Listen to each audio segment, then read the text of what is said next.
www.healthcmi.com. Acupuncture continuing education online today. Acupuncture promotes healthy weight reduction. This was published at healthcmi.com, November 24th, 2020. Simply click on news at healthcmi.com and take a look. So, acupuncture demonstrates positive effects in supporting healthy weight reduction, along with the alleviation of hunger sensations, fatigue, and abdominal distension.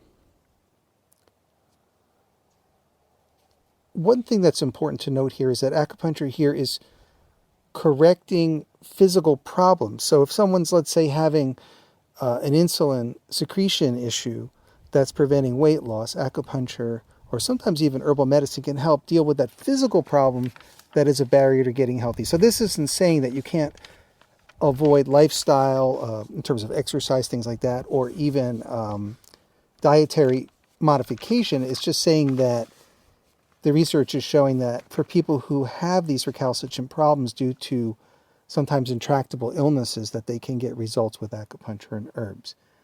Again, this is for people who are very much overweight or even facing obesity, which is basically a BMI of about 30. And I think overweight is like over 25 in terms of BMI. Let's take a look. So in one hospital study in Qingdao, 67 patients were classified into gastrointestinal heat type, 16 cases. So if we were to translate that word heat into a framework understood in biomedicine, you might say inflammation. When there is subacute chronic inflammation of the digestive system, particularly in the stomach, there will be an excessive appetite. So there'll be all kinds of cravings and constant hunger. So I can see where acupuncture can really help with that. Liver qi depression with qi stagnation type, that can be depression, anxiety, many things playing in there, where acupuncture is definitely helpful in controlling that. And that can also lead to issues with eating. And then there's another type, spleen deficiency and excess dampness. And that's where literally people have low metabolism. It can be just pancreas problems, digestive problems, extraction of nutrient problems, things like that.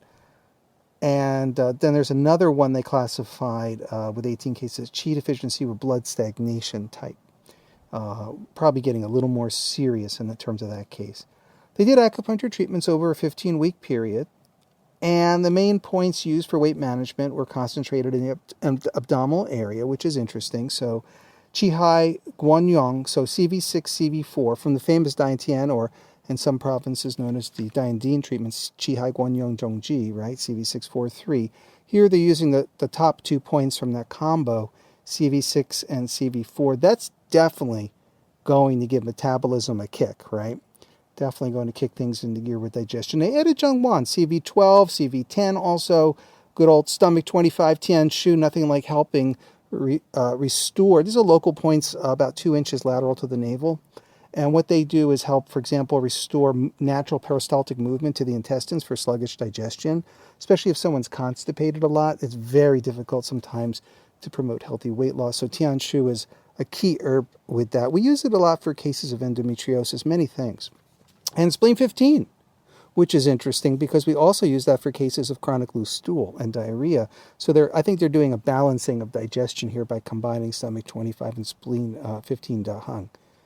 Now, there was some external points to the limbs, stomach 36, Yu San Li, spleen 6, San Yin Jiao, GB 31, Feng Shi, and some points around the waist, Dai Mai, GB 26, GB 27, Wushu, and GB 28, Wei Dao.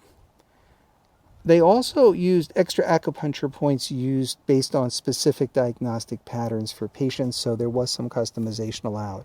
So they had the basic set of points and then a little bit of customization allowed in the semi-protocolized investigation.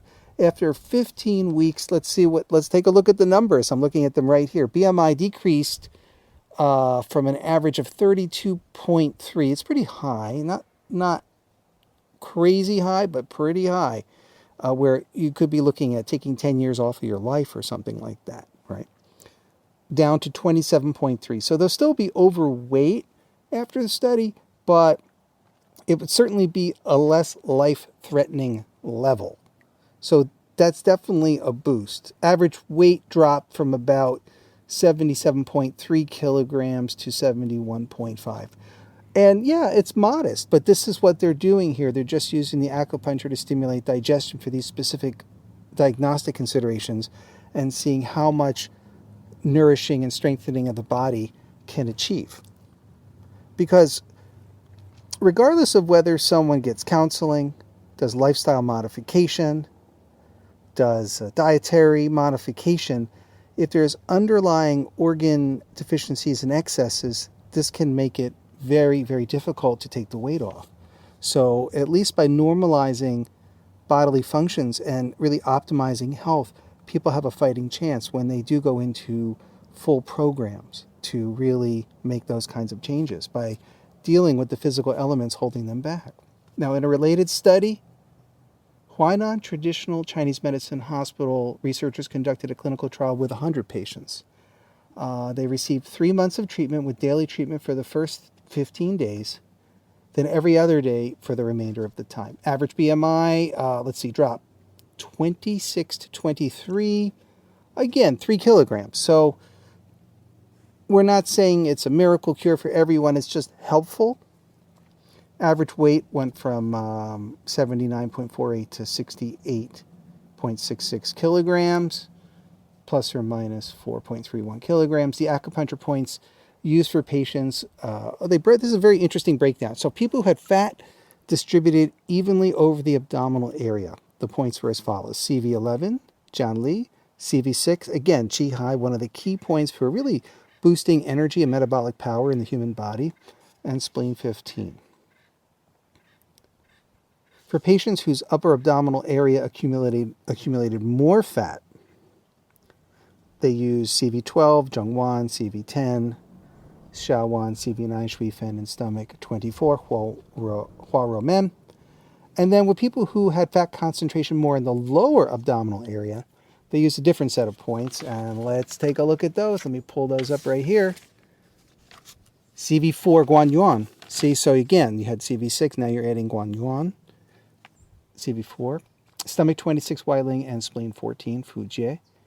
And basically, they're showing that acupuncture is a useful adjunctive form of care in addition to, let's say, lifestyle changes and dietary changes, things like that. And something to really consider is to get the physical support and help people need.